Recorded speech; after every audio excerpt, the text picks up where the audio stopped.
Et faisons un tour à présent à Tibati, dans le département du Ndiérem, où le mot d'ordre de grève ville morte lancé sur les réseaux sociaux a été observé partiellement par certains commerçants. La situation est loin de faire plaisir au préfet du département qui est descendu sur le terrain afin de sensibiliser les populations sur le bien fondé de maintenir les villes bien vivantes.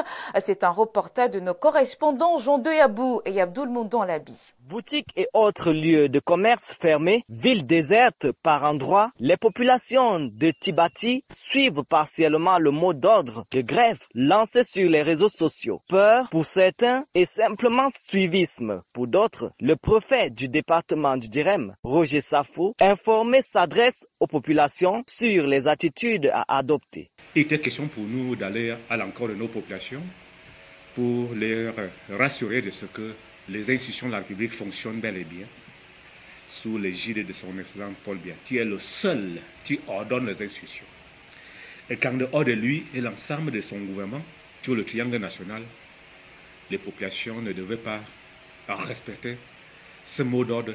Accompagné par son état-major, les forces de maintien de l'ordre, le maire et bien d'autres, l'autorité administrative donne des garanties de sécurité et sérénité pour tout opérateur du secteur commercial. Nous leur avons demandé de ne pas avoir peur, d'avoir confiance au pouvoir public, qui sont chargés d'assurer leur protection, leur sécurité.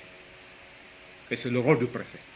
Garantit la sécurité des personnes et des biens. Des quartiers de la ville sont ratissés afin de lever toute peur dans l'esprit des plus sceptiques. Nos forces de défense et de sécurité sont sur le terrain, patrouillent de jour et de nuit à cette fin. Dans la ville de Tibati, ces derniers jours, la psychose au lendemain de la proclamation des résultats de l'élection présidentielle du 12 octobre a gagné les esprits. Mais les assurances de l'autorité préfectorale motivent les citoyens à renouer avec leurs activités. Et venons-en à cette actualité. Comme annoncé en titre, les propriétaires